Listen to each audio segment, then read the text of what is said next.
तो चलिए स्टार्ट करते हैं क्लास 10 एसएसटी ज्योग्राफी का अगला वीडियो एमसीक्यू इंपॉर्टेंट एमसीक्यू को।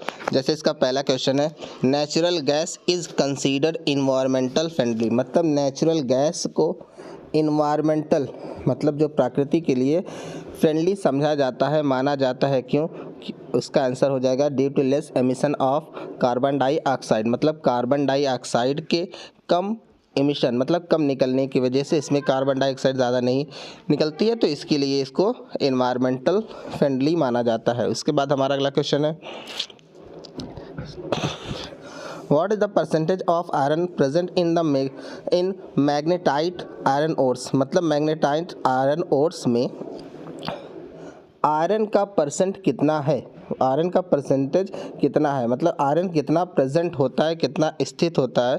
तो आयरन कितना होता है 70%। उसके बाद हमारा अगला क्वेश्चन है, what is the percentage of iron present in hematite iron ore.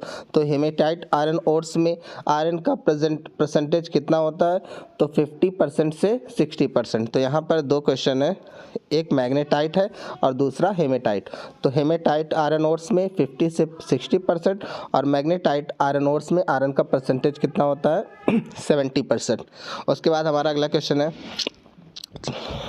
In which of the following industries bauxite is used as a raw material. मतलब कौन सी इंडस्ट्रीज़ में, चार ऑप्शन रहेंगे, कौन सी इंडस्ट्री में बॉक्साइट को बॉक्साइट को as a raw material use किया जाता है। रॉ मटेरियल क्या होता है? कच्चा माल जो कंपनी में यूज़ किया जाता है किसी चीज़ को बनाने के लिए, उसे हम रॉ मटेरियल बोलते हैं। किसी भी चीज़ को बनाने में जिन चीज़ों का यूज़ किया जाता है उसी को हम रॉ मटेरियल्स बोलते हैं। तो raw material as a raw material bauxite कौन सी इंडस्ट्री में यूज़ होता है? एल्युमिनियम। उसके बाद हमारा अगला क्वेश्चन है, which of the following is an energy mineral. तो इनमें से कौन सा एनर्जी मिनरल है? तो एनर्जी मिनरल कौन है? Natural gas. उसके बाद हमारे पास अगला क्वेश्चन है, which of the following is not a renewable resource. अब रिन्यूएबल क्या होता है? जिसको हम रिन्यू कर लेते हैं या फिर जिसको बनने में ज़्यादा टाइम नहीं लगता है उसको रिन्यूएबल रिसोर्स बोलते हैं। नॉन रिन्यूएबल रिसोर्स ऐसे रिसोर्स जो एक बार यूज़ होने के बाद दोबारा उनको बनने में करोड़ों साल लग जाते हैं, उसे हम नॉन रिन्यूएबल रिसोर्स बोलते हैं। तो नॉन रिन्यूएबल्स का जैसे पेट्रोलियम हो गया, कोयला हो गया, ये सब नॉन रिन्यूएबल रिसोर्स है। तो रिन्यूएबल रिसोर्स कौन सा नहीं है? तो फॉसिल फ्यूल। उसके बाद हमारे पास अगला क्वेश्चन है, झारिया। अब झारिया कहाँ पर है? झारखंड। तो झारिया इज़ फेमस फॉर, झारिया किसके लिए फेमस है? कोल के लिए। उसके बाद हमारा अगला क्वेश्चन है, which of the following is an non conventional. एक कन्वेंशनल होता है, जैसे कन्वेंशनल पेट्रोलियम, कोल, वुड, जो हम हमेशा से यूज़ करते आए, जिसको हिंदी में परंपरागत बोलते हैं। क्या बोलते हैं? परंपरागत स्रोत। तो जो परंपरागत सोर्स या फिर कन्वेंशनल क्या होते हैं? जो हमेशा से हम यूज़ करते हैं, जैसे कोल हो गया, लकड़ी हो गया, ये सब वुड हो गया, इस सब का इस्तेमाल हम हमेशा से करते आए हैं, तो इसको हम बोलते हैं कन्वेंशनल एनर्जी सोर्स। और नॉन कन्वेंशनल में कौन आता है? सोलर एनर्जी हो गया, नेचुरल गैस हो गया, टाइडल एनर्जी हो गया। तो ये और विंड एनर्जी, इस तरह से wind energy, solar energy, tidal energy और फिर उसके बाद नेचुरल गैस, इस तरह से नेचुरल गैस, वैसे नेचुरल गैस में थोड़ा सा डाउट है, वैसे शायद नॉन कन्वेंशनल ही है ये भी। तो जो हम मतलब कि ये नेचुरल गैस ये सब क्या किस में आते हैं? नॉन कन्वेंशनल में आते हैं। उसके बाद हमारे पास अगला क्वेश्चन है, Mumbai high is famous for. Mumbai high किसके लिए फेमस है? फॉर ऑयल रिफाइनरी के लिए। उसके बाद हमारा अगला क्वेश्चन है, Koderma of Jharkhand is the leading producer of. तो कोडरमा जो है, जो झारखंड का है, वो किसका लीडिंग प्रोड्यूसर है? माइका का। उसके बाद हमारे पास अगला क्वेश्चन है, anthracite is related to which mineral. तो एंथ्रासाइट कौन से मिनरल से रिलेटेड है? तो कोल। और एंथ्रासाइट शायद सबसे ज़्यादा हार्डेस्ट और सबसे ज़्यादा प्योर कोल माना जाता है। उसके बाद हमारे पास अगला क्वेश्चन है, Mumbai high is famous for. किसके लिए फेमस है मुंबई हाई? वही ऑयल के लिए, पेट्रोलियम के लिए। उसके बाद हमारा अगला क्वेश्चन है, hematite is related to which mineral. तो हेमेटाइट अभी को हम देखे थे जिसमें 50 से 60% आयरन पाया जाता है। तो हेमेटाइट मिनरल जो है हेमेटाइट जो है किस मिनरल से रिलेटेड है? तो आयरन ओर से। उसके बाद हमारा अगला क्वेश्चन है, which of the following mineral is basic requirement for all industries. मतलब ऑल इंडस्ट्रीज़ के लिए जो बेसिक रिक्वायरमेंट मतलब कौन सा ऐसा मिनरल्स है जो सभी इंडस्ट्री के लिए बेसिक रिक्वायरमेंट है, तो इसमें आता है एक आयरन और दूसरा स्टील। तो जैसा कि हम जानते हैं कोई भी इंडस्ट्री हो उसकी जो मशीनें होती हैं कुछ ना कुछ तो आयरन से ज़रूर बनता है, तो इसीलिए बेसिक रिक्वायरमेंट है आयरन और स्टील किसके लिए आई मीन किसी भी इंडस्ट्री के लिए। उसके बाद हमारा अगला क्वेश्चन है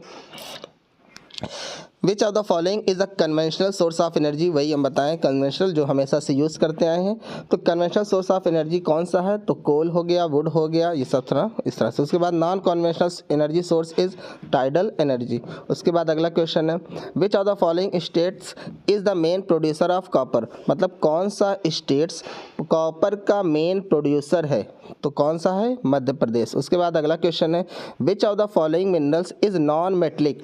तो कौन सा ऐसा मिनरल है, में कुछ ऑप्शन रहेंगे, तो मेटलिक जो चुंबक की वस्तुओं को मैग्नेट को अपनी तरफ खींच लेते हैं उसको हम मेटलिक बोलते हैं, और जो नहीं खींच पाते हैं उसको हम बोलते हैं नॉन मेटलिक। तो नॉन मेटलिक मिनरल्स कौन है, तो इसका आंसर हो जाएगा माइका। उसके बाद अगला क्वेश्चन है iron ore is what type of resource. तो आयरन ओर कैसा रिसोर्स है, तो नॉन रिन्यूएबल, क्योंकि एक बार आयरन यूज़ हो जाता है बस हम उसको रिसाइकिल कर सकते हैं, ट्रिपल आर का यूज़ करना चाहिए।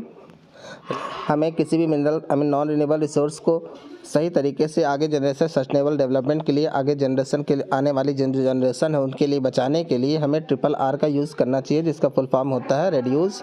आर से रेड्यूस मतलब कम करना, उसके बाद यूज़ फिर से यूज़ करना। एक बार मान लो यूज़ कर लें तो उसको हम दे देना चाहिए, भट्टी वट्टी में गलाकर दोबारा यूज़ किया जाता है, जैसे आयरन ओर को, प्लास्टिक को, इस तरह से की चीज़ों को। और उसके बाद हमारा नेक्स्ट है रिसाइकिल, तो मतलब टाइम देना चाहिए। तो इस तरह से हम रिसोर्सेज को बचा सकते हैं, किससे, ट्रिपल आर से। तो ये तो खैर बात की बात। चलो स्टार्ट करते हैं, अगला एमसीक्यू देखते हैं 20 नंबर का। विच of the following minerals is metallic. मतलब कौन सा मिनरल्स मेटलिक है, तो इसमें कौन कौन सा है, एक आयरन और मैग्नीज, ये दोनों मेटलिक है। उसके बाद which of the following resource is non conventional. तो कौन सा नॉन कन्वेंशनल है, तो जिसमें आता है विंड एनर्जी, टाइडल एनर्जी और सोलर एनर्जी, नेचुरल गैस, इस तरह से। उसके बाद which of the following state is a major producer of bauxite. मतलब बॉक्साइट का मेजर प्रोड्यूसर कौन है, उड़ीसा। और बॉक्साइट का संबंध किससे है, अभी को हमने देखा है, किससे है, एल्युमिनियम से। उसके बाद in which city was the first international earth summit held. मतलब कौन सी सिटी में पहला इंटरनेशनल अर्थ समिट हुआ था, तो कहाँ से हुआ था, रियो डी जेनेरियो ब्राज़ील में, जो कहाँ पर है, ब्राज़ील में है। यहाँ पर पहला इंटरनेशनल अर्थ समिट हुआ था। उसके बाद हमारे पास अगला क्वेश्चन है which of the following cities is known as the electronic capital of India. मतलब इंडिया की इलेक्ट्रॉनिक कैपिटल के रूप में कौन सी सिटी जानी जाती है, इंडिया के इलेक्ट्रॉनिक कैपिटल के नाम से कौन सी सिटी जानी जाती है, तो कौन है, बेंगलुरु। और उसके बाद हम जैसा कि जानते हैं जो फाइनेंस कैपिटल कौन है, हमारी मुंबई। उसके बाद अगला क्वेश्चन देखते हैं, और इलेक्ट्रॉनिक कैपिटल कौन है, बेंगलुरु। उसके बाद अगला क्वेश्चन है which of the following is basic industry. तो बेसिक इंडस्ट्री कौन है, आयरन और स्टील, जैसा कि अभी डिस्कस कर चुके थे। उसके बाद हमारा अगला क्वेश्चन है which of the following is a mineral based industry. Mineral based industry कौन है, सीमेंट, जिसमें मिनरल। उसके बाद अगला क्वेश्चन है which of the following industries is limestone uses limestone as a raw material. तो जैसा कि हम जानते हैं जो सीमेंट होता है वो लाइमस्टोन से ही बनता है, तो जो लाइमस्टोन को एज अ रॉ मटेरियल कौन यूज़ करता है, सीमेंट। उसके बाद अगला क्वेश्चन है which of the following industries uses bauxite. जैसा कि अभी हम बताते हैं कि bauxite as a raw material कौन सी इंडस्ट्री में यूज़ किया जाता है, एल्युमिनियम इंडस्ट्री में, जिसमें एल्युमिनियम बनाया जाता है। और एल्युमिनियम के लिए एज रॉ मटेरियल कौन यूज़ किया जाता है, बॉक्साइट। उसके बाद अगला क्वेश्चन है which of the following is an example of basic industry. Basic industry का एग्जांपल कौन सा, फिर से वही क्वेश्चन रिपीट हो रहा है, आयरन एंड स्टील। उसके बाद हमारे पास अगला क्वेश्चन है what is agenda 21 related to.